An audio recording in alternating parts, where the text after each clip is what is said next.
세계 평화를 위해서, 세계 안정을 위해 소련의 정보기관의 무서움이 느껴집니다. 전쟁 중에 핵무기 개발하면 소련은 완전히 독일 나라가 됩니다. 독일이냐 아니면 미국이냐.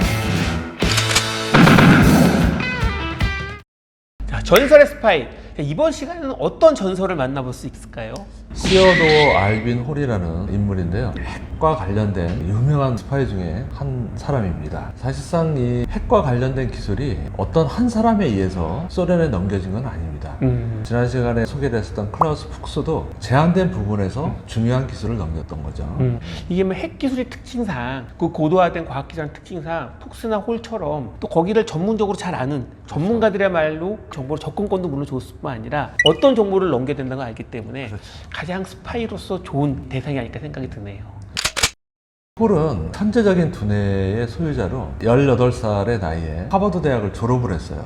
18살에 이제 하버드 대학 입학을 해야 되는데 졸업을 했어요. 갑자기 제 자신이 그리고 44년에는 미국에서 시작한 맨해튼 프로젝트 연구 거점인 로스 알라모스 군임연구소, 네. 클라우스 푹스도 여기에 있었고요. 홀도 최연소자로 이 연구에 참여를 했는데 홀의 핵심 연구 분야는 바로 기폭장치였습니다. 예. 기폭장치 핵심 중 핵심이죠. 예, 그렇죠. 그래서 44년 가을 뉴욕으로 휴가를 나갔다가 소련 정보기관 요원을 만나서 포섭이 됐다 이렇게 볼 수가 있어요. 그리고 본인도 어떻게 보면은 공산주의자라는 이념보다는 특별한 하나의 가치관을 가진 인물이었는데 홀은 공산주의자가 아니었나요? 예. 그렇군요. 하지만 공산주의를 상당히 신뢰를 했었다 뭐 이렇게 볼 수가 있는데 어떤 가치관을 가지고 있었냐면은 미국이 곧 있으면 핵무기를 개발할 것이라는 것을 이미 알고 있었고 핵무기의 공포감, 위협 이런 것이 워낙 컸기 때문에 이걸 미국이나 영국이 독점적으로 가지고 있는 것 자체가 위협이 될 수 있다.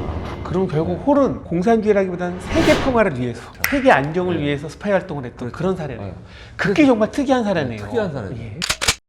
휴가 기간에 소련 정보기관에서 분명히 접촉을 해왔을 것으로 저는 판단이 되고 소련의 공작관이 이 사람에게 굉장히 색다른 어프로치를 하지 않았나.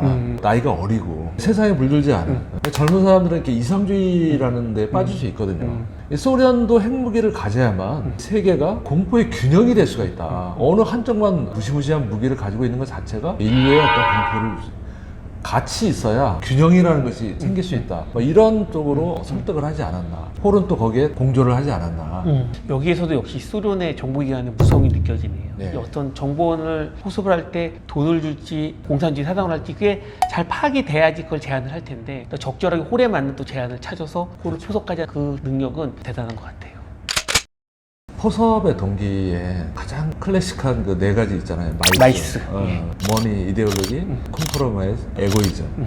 이 홀 같은 경우는 마지막 에고이즘. 당신이 세상을 평화롭게 만들 수 있다. 그런 포섭 동기를 이용하지 않았나 이런 평가를 해봅니다. 그러면은 일단 포섭은 됐고 홀이 맨해튼 프로젝트에 참여한 다양한 연구를 수집을 했을 텐데 그 수집을 어떻게 했죠? 홀 자체가 중요한 기폭장치를 연구를 했었고 또 이 기폭장치 자체가 다른 연구 결과물들을 전부 유기적으로 연결을 해야만 결국 하나의 폭탄을 완성하는 거거든요. 이 기폭장치 자체가 결국 핵분열을 시키는 거기 때문에 나머지의 설계라든가 모든 부분에 결국은 마지막 기술이죠. 결국 알라모스에서 연구된 많은 자료들을 전부 볼 수 있는 가장 중요한 기폭장치를 연구를 했기 때문이죠. 그리고 이제 홀이 맨해튼 프로젝트의 기밀 자료를 9,000페이지에 달하는 방대한 원자폭탄 설계도, 공장 배치도 뭐 모든 것들이 포함되어 있었는데 방대한 양을 어떻게 자기가 전달을 하겠어요.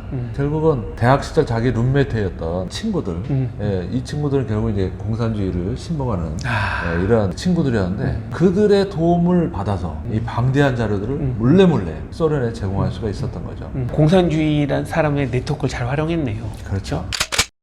당시에 어떻게 보면 핵무기 기술을 입수하는 것이 소련의 생존이라고 이렇게 생각을 했었어요. 왜냐? 독일하고 전쟁을 하고 있었고 독일이 전쟁 중에 핵무기 개발하면 소련은 완전히 독일 나라가 되는 거거든요.